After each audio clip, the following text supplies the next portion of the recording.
사람은 아프면서 성장합니다.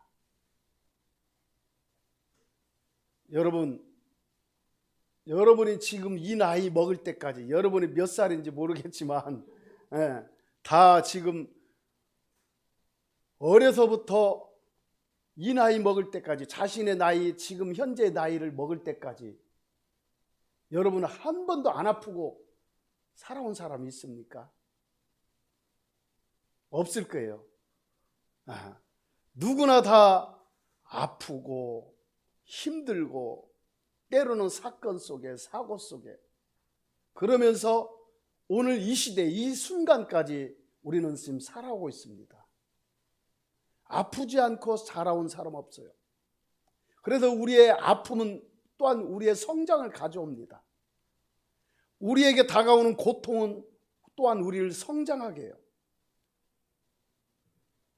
오늘날 우리가 살아가면서 많은 사람들의 소식들을 많이 듣고 있어요. 어떻게 들어요? 뭘로 들어요? 매스컴을 통해서 듣고 있습니다. 뉴스를 통해서. 너무 힘들다고, 괴롭다고, 따돌림 당했다고, 왕따 당했다고. 그래서 자살하는 사람들이 참 많이 있어요. 폭행당했다고 자살하는 분들이 뉴스를 들어보면 심심치 않게 자주 나옵니다.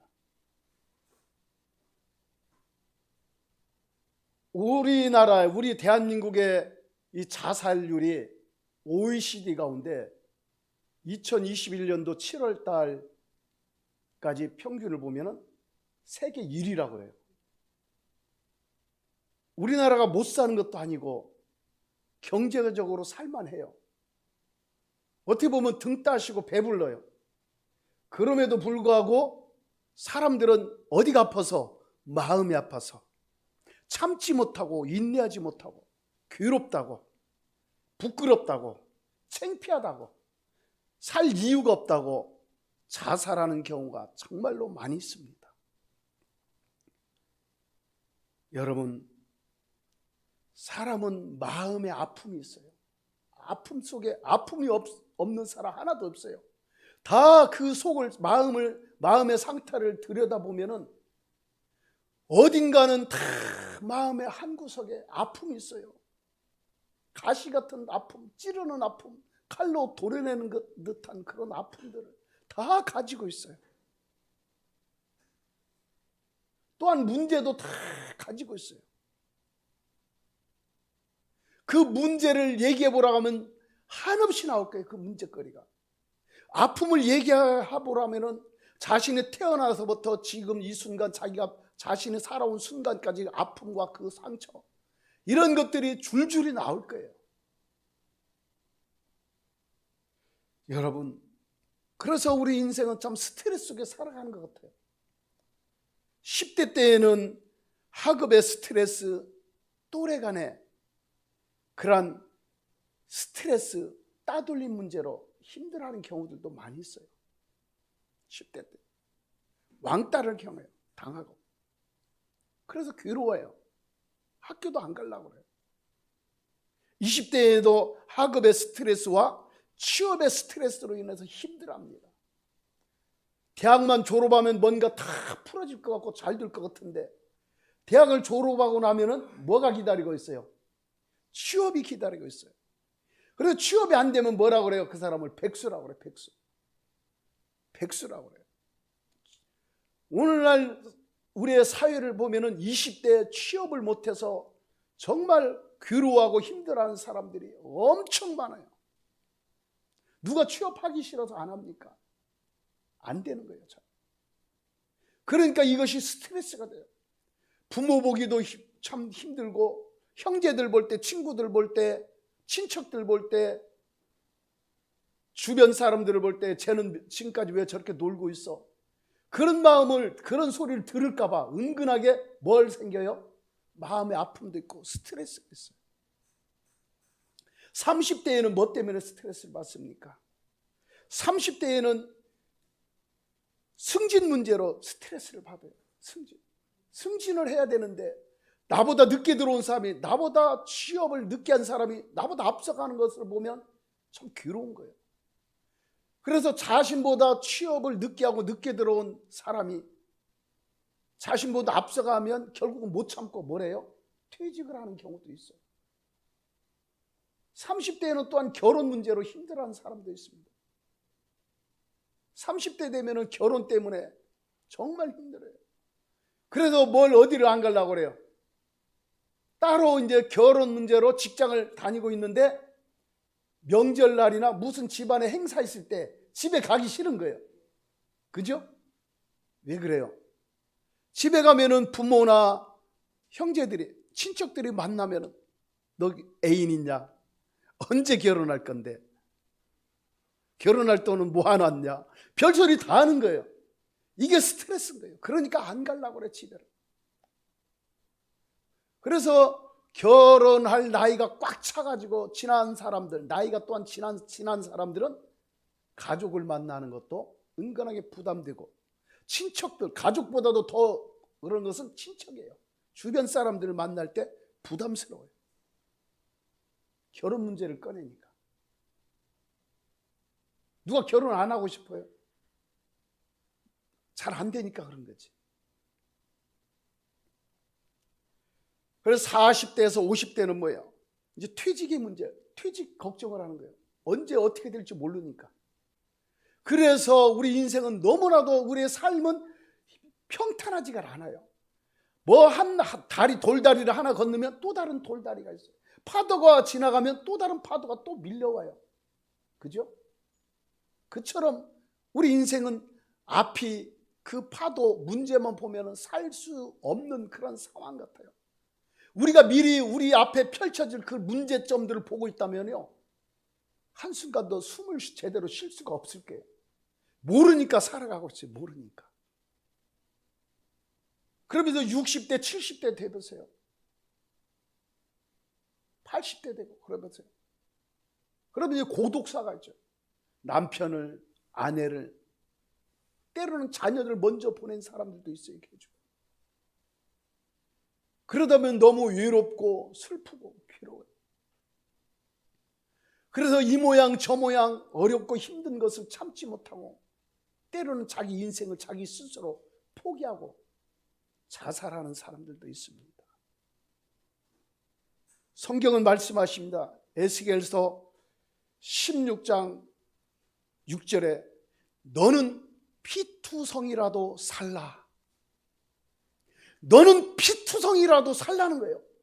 피투성이가 되어서 온몸에 피범벅이 되고 정말 부모로부터 버림받고 형제들로부터 손가락질 당하고 이웃으로부터 좋은 소리 못 듣고 별소리 다 듣고 온몸이 만신창이가 될지라도 그럼에도 불구하고 성경은 말씀하시기를 너는 피투성이라도 살라, 이렇게 말씀하십니다. 여러분, 병원에 가보세요. 병원에 가면은 하루를 더 살고 싶어가지고 발버둥 치는 분들이 많이 있어요. 숨을 한 번이라도 더 쉬고 싶어가지고 숨소리가, 그 병원 중환자실에 가서 아주 위독한 분들 옆에 있어 보세요. 숨 쉬는 게, 그 숨은, 우리는 지금 숨을 이렇게 편하게 쉬고 있잖아요. 혈액이 편안하게 순환되고 있잖아요. 그분의 그 모습을 보고 있으면 내가 지금 스스로 평안한 가운데 나도 모르게 자연스럽게 숨 쉬고 있다는 자체가 얼마나 감사한지 몰라요.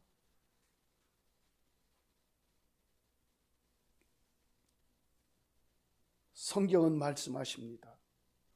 그릴 때 평강이 너희 마음을 주장하게 하라는 거예요. 우리가 스트레스 받는 것은 어디에서 문제가 일어나요? 어디에서 시작이 돼요? 스트레스는 주변 외부의 환경에서 오는 것도 있지만 더 중요한 것은 외부에서 들려오는 그 소리보다도 내 마음이에요. 내 마음이 중심을 잃으면 그리스도로부터 떨어져고 분리되기 시작하면 스트레스가 생기고 불안하기 시작하는 거예요. 그래서 성경은 오늘 말씀하시기를 그리스도 평강이 너희 마음을 주장하게 하라. 할렐루야. 우리 예수님은 평강의 왕이에요. 그분이 우리 안에 지금 우리 마음 안에 와 계셔요. 그런데 그 우리 마음 안에 와 계신, 우리 중심에 와 계신 그분을 잃어버리기 때문에, 그분을 놓치기 때문에, 그분보다도 그리스도보다도 세상의 그 문제, 나에게 닫혀있는 그 문제에 내가 집중하다 보니까 내 마음이 아픈 거예요. 괴로운 거예요. 그래서 서두에서 말씀드렸듯이 그래서 괴로워하며 스트레스로 인해 자살하는 사람들도 있어요. 그리스도의 평강이 너희 마음을 주장하게 하라. 너희는 평강을 위하여 한 몸으로 부르심을 받았다고 말씀하고 있어요. 무엇을 위하여? 평강을 위하여 한 몸으로 부르심을 받았대요. 한 몸이 누구하고 한 몸이에요? 누구하고? 예수 그리스도와 한 몸으로 부르심을 받았다는 거예요. 누구? 그리스도인 저와 여러분은, 저와 여러분은 그리스도와 한 몸으로 부르심을 받았다는 거예요. 우리의 지체는 그리스도의 지체예요. 누구이기 때문에? 그리스도인이기 때문에. 그래서 내 몸은 내 것이 아니에요. 사실은 내 것인 게 하나도 없어요. 내 것입니까? 내 영, 이거 지금 내가 이렇게 말하고 있지만 내 영혼도 내 것이에요? 아니에요. 누구예요? 하나님의 것이에요. 주인은 하나님이셔요. 그런데 내 영혼과 내 육신이 내 것인 줄 착각하고 괴롭다고 힘들다고 때로는 자살하고 때로는 낭망하고 좌절하는 이것도 죄예요. 내 것이 아니기 때문에. 그리스도께서 우리에게 평강을 위하여 한 몸으로 우리를 부르신 거예요. 뭘 위하여? 평강을 위하여. 그래서 우리는요, 괴로워하며 살 인생이 아니라 따라갑시다. 평안한 가운데 감사함으로 살아가야 할 인생이다. 아멘. 그래서 우리는요, 예수님과 함께 죽고 예수님과 함께 살 때 감사가 나와요. 예수님과 함께 뭘 죽어야 돼요? 내 육신의 정욕, 안목의 정욕, 이생의 자랑, 내 세상적인 그 쾌락을 쫓는 것들, 이것들이 죽어야 돼요. 그리스도와 함께 십자가에 죽어야 돼요. 그리스도와 함께 또한 부활해야 돼요. 아멘. 그리스도와 함께 우리는 부활할 인생이에요. 주님은 우리에게 평강을 주십니다.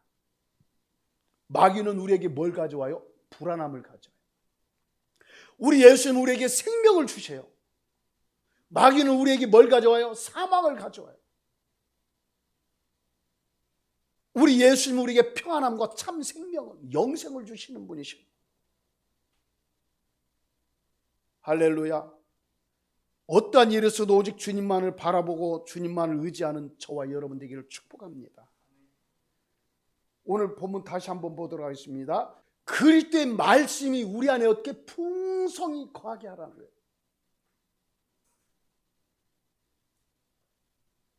그리스도의 말씀, 왜 말씀이 우리 안에 거해야 될까요? 말씀은 우리의 생명의 양식이에요. 할렐루야. 말씀은 우리의 영의 양식이에요. 말씀은 우리를 살리는 능력이에요. 그래서 우리는 늘 말씀이 우리 안에 가득하게 채워지도록 늘 말씀을 가까이 해야 돼요.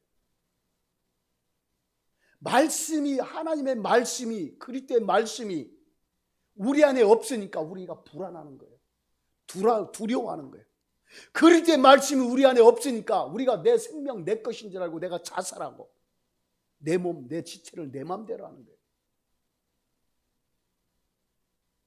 그리스도의 말씀은 우리의 영의 양식이고 우리의 생명의 길이고 우리를 온전하게 이끌으시는 잣대인 줄 믿습니다. 우리가 무엇을 하든지 말에나 일에나 주 예수의 이름으로 하며 하나님 아버지께 감사하는 마음으로 살아가야 돼요. 감사하는 마음으로. 무엇을 하든지 감사하며 해보세요. 그러면요 두려움이 떠나가요. 무엇을 하든지 감사하면요 불안함이 떠나가요. 감사하기를 축복합니다. 예수님과 한 몸인 사람은 어떤 상황이 펼쳐질지라도 예수님을 힘입어 하나님께 감사할 수 있는 사람입니다. 그래서 감사의 분량이 행복의 분량입니다. 아멘. 감사를 많이 하는 사람 얼굴 보세요. 그 사람의 얼굴을 보면은 뭐가 없어요? 불안함이 없어요. 얼굴이 밝아요. 늘 감사하는 사람. 근데 감사를 자주 하는 사람 얼굴 보면 내가 때로는 힘들고 어려운데 그 사람은 계속 감사하는 거예요. 우리가 볼 때 저 사람 인생이, 저 사람의 삶이 경제적으로, 육체적으로 힘들고 어려운데도 감사하는 사람 보면 우리가 볼 때는 어떻게 보여요? 제정신이 아닌 것처럼 보여지기도 하죠. 저 미쳤나? 지금 분명히 어렵고 힘든데 짜증난다고 하고 혈기도 부리고 짜증 부릴 만도 한데 감사합니다. 감사합니다. 하나님 사랑합니다. 하면은요 우리의 자연인들이 볼 때는 미친 사람이에요. 그러나 그리스도인이 볼 때는 그 사람이 어떤 사람이에요? 온전한 사람이에요. 할렐루야. 우리는 그래서 그리스도의 눈으로 봐야 돼요. 사람들의 그 말하는 거나 듣는 거나 우리가 들을 때, 말할 때, 행동할 때 그리스도의 시각으로 봐야 돼요. 그리스도의 귀로 들어야 돼요. 그러면 사람이 온전하게 보여져요. 그러면 사람이 분별이 돼요. 할렐루야. 분별이 돼요. 분별이 돼야 되잖아요. 그죠? 그래서 감사의 분량은 행복의 분량입니다. 감사를 잘하는 사람은 넘어지면서 앞을 봐요. 감사를 잘하는 사람은 딱 넘어져도요 어떻게 해요? 앞을 봐요. 앞을 본다는 건 뭐예요? 예수 그리스도를 본다는 거예요. 그러나 불평불만하는 사람은 넘어지면 어디를 볼까요? 뒤를 봐요. 불평불만이 많은 사람은 넘어지면 늘 뒤를 봐요. 뒤를 본다는 건 뭐예요? 무슨 말일까요? 왜 뒤를 볼까요? 문제를 봐요. 문제를. 우리가요 힘들고 어려울 때 문제를 보면 문제에 내가 갇혀버려요. 문제의 늪에 내가 빠져버려요. 그래가지고 그냥 허우적거려요. 그러다 질식해요. 문제. 어떤 상황과 어떤 현실 앞에서도 우리가 넘어졌을지라도, 쓰러져 있을지라도, 주저앉아 있을지라도 오직 앞을 보시기를 바랍니다. 앞을 보라는 건 뭐예요? 예수 그리스도께 향하라는 거예요. 예수 그리스도께. 여러분에게 어떤 문제가 있습니까? 여러분에게 펼쳐있는 문제는 정지표가 아니라 방향표신 것을 믿으시기 바랍니다. 지금 여러분 앞에 펼쳐있는 이 문제가 있다면 그 문제는 정지표가 아니에요. 방향표시예요. 방향표시. 그 방향표시는 뭐예요? 예수 그리스도께 향하라는 표지판이에요. 그 문제는 예수님께 향하라는 표지판이에요. 문제를 두려워하지 말고 문제를 환영하십시오. 문제의 보자기 안에 쌓여있는 성공을 보십시오. 문제의 보자기 안에는 성공이라는 것, 선물들이 가득 차여 있어요. 그래서 우리는 문제의 보자기를 누구께? 주님께 올려드릴 때, 문제의 보따리를 주님께 올려드릴 때, 그때 그 보자기를 주님이 받으시고 뭘 주셔요? 성공을 주시는 거예요. 아멘.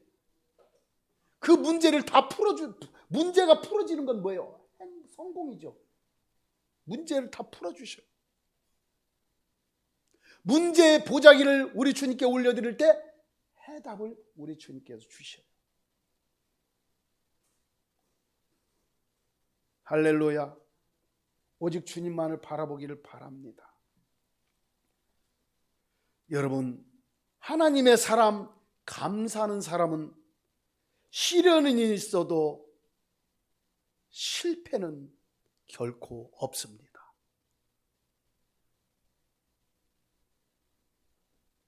하나님의 사람, 감사하는 사람에게는 시련은 있어도 실패는 결코 없어요. 다윗 보세요. 다윗은 17세 때 사무엘 선지자에게 기름을 부음 받았어요. 뭘로? 왕으로 기름 부음을 받았어요.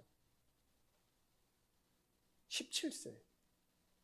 그런데 다윗이 30세에 왕이 됐는데 17세에 기름 부음 받고 30세 왕이 될 때까지 다윗은 인생이 파란만장했어요.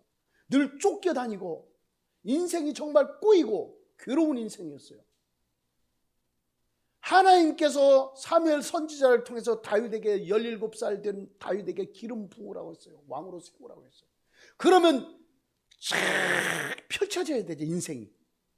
그런데 그는 도망 다니고 살기 위해서 정말 파란만장한 인생을 살았습니다. 여러분 인생에 어떤 문제가 있습니까? 여러분 인생에 그런 아픔과 고통, 시련이 있을지라도 끝까지 참고 인내할 때 하나님께서 하나님의 세우신 놀라운 은혜를, 하나님께서 주시고자 하는 그런 축복을 여러분이 받아 취할 줄 믿습니다. 할렐루야. 하나님께서 주신 것들을 받아 누려야 되잖아요. 힘들다고 어렵다고 포기해버리면요, 하나님께서 예비하신 그 선물을, 하나님께서 주시고자 하는 그 축복을 우리는 받을 수가 없어요. 다윗이 그냥 그 중도에 포기하고 자살했다면 그럼 왕으로 세워지지 못했어요.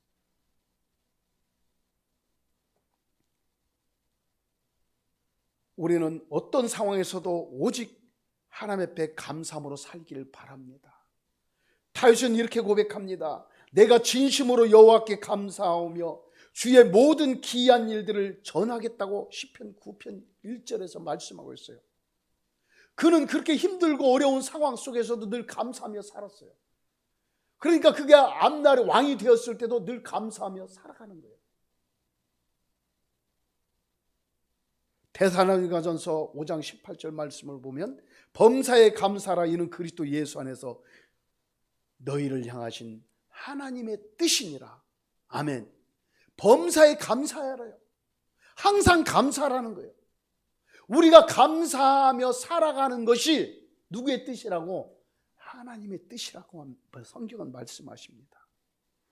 감사하는 만큼 믿음이 생기고 감사하는 만큼 고난도 이기는 것입니다. 그러나 불평하는 만큼 믿음에 금이 가고 불평하는 만큼 실패를 끌어안게 됩니다. 여러분, 불평한다고 한번 불평이 올라온다고 계속 불평해 보세요. 짜증이 계속 나와요. 혈기가 계속 올라와요. 분노가 계속 막 솟구쳐 올라요. 여러분 속에 불평과 불만, 짜증, 혈기, 분노가 올라올 때 뒤집어야 돼요. 어떻게 뒤집어요? 감사함으로. 감사함으로. 우리가 어떻게 뒤집어요? 우리는 스스로 못 뒤집어요. 여러분 막 혈기가 올라와서 막 짜증 나는데 감사합니다, 그게 나올 수 있어요? 누구를 바라볼 때 감사가 나와요? 그렇죠.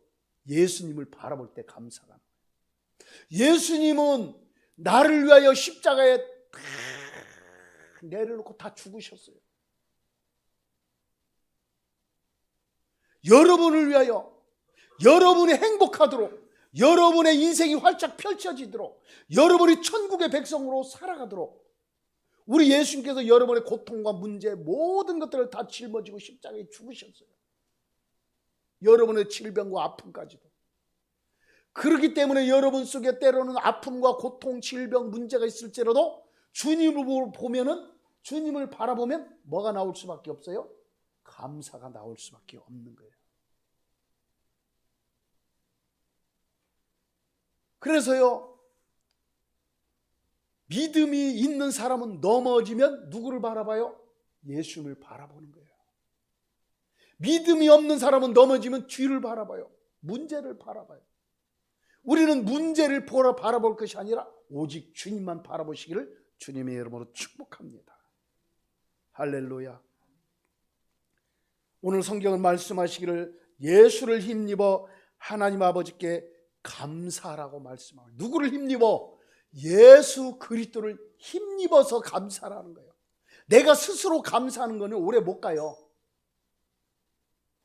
여러분, 그냥 자기가 좋아서 뭔 일이 자꾸 잘 풀어지니까, 하는 일마다 잘 풀어지니까 감사하는 사람은요, 하는 일마다 또 안 풀어지면 불평 불만이 막 올라와요.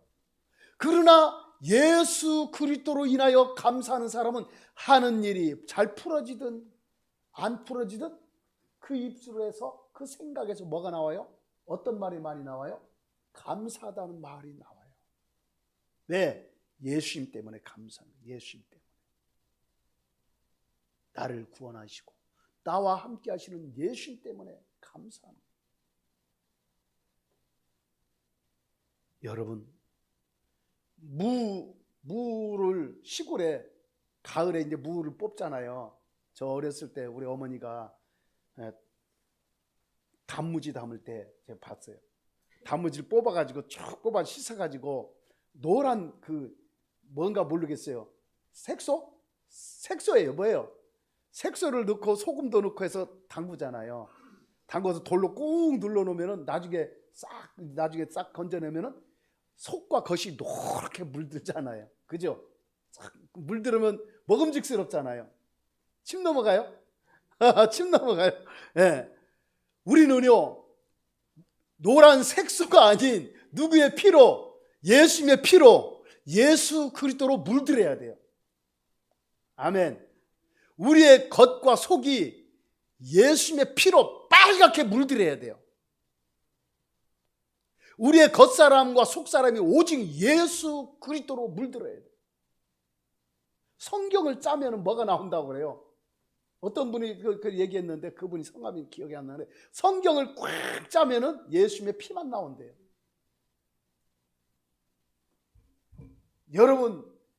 여러분의 인생을 꽉 비틀어 짜면은 뭐만 나와야 될까요? 우리도 마찬가지요. 예수님의 피가 나와야 돼요. 왜? 예수님의 피는 생명이기 때문에. 우린 지금 예수님으로 살아가요. 오직 우리를 찌르든 어떤 이유가 있어서 짜여지든 어떤 일이든 비틀어지든 우리 입에서, 우리 심령 속에서, 영혼 속에서 오직 예수만 나와야 돼요. 그 사람이 감사하는 사람이에요. 할렐루야. 내일이 아닌 오늘, 지금 이 시간 감사하십시오. 내일부터 감사해야지. 이제 내일부터 감사해야지. 이제 목사님 설교 들었으니까 내일부터 감사해야지. 이렇게 생각할 것이 아니라 지금부터 감사하시면 돼요. 지난날 과거에 감사하며 살았던 것은 참 좋은 일이에요. 과거에 감사하며 산 일은 참 좋은 일이에요. 믿음으로 산 거예요. 그러나 더 중요한 것은 오늘 이 순간, 앞으로 계속 우리가 예수님 때문에 감사할 때 우리의 신앙은 더욱더 성장하고 자라게 되는 것입니다. 우리 결단하며 기도합시다. 감사하는 삶을 살게 달라고. 예수님 때문에 늘 감사하며 기뻐하는 삶을 살겠다고 하나님 앞에 결단하며 기도합시다. 오직 주 예수로 인하여 감사하며 살아가는 하나님의 백성, 하나님의 사람들이 되기를 주님의 이름으로 축복합니다.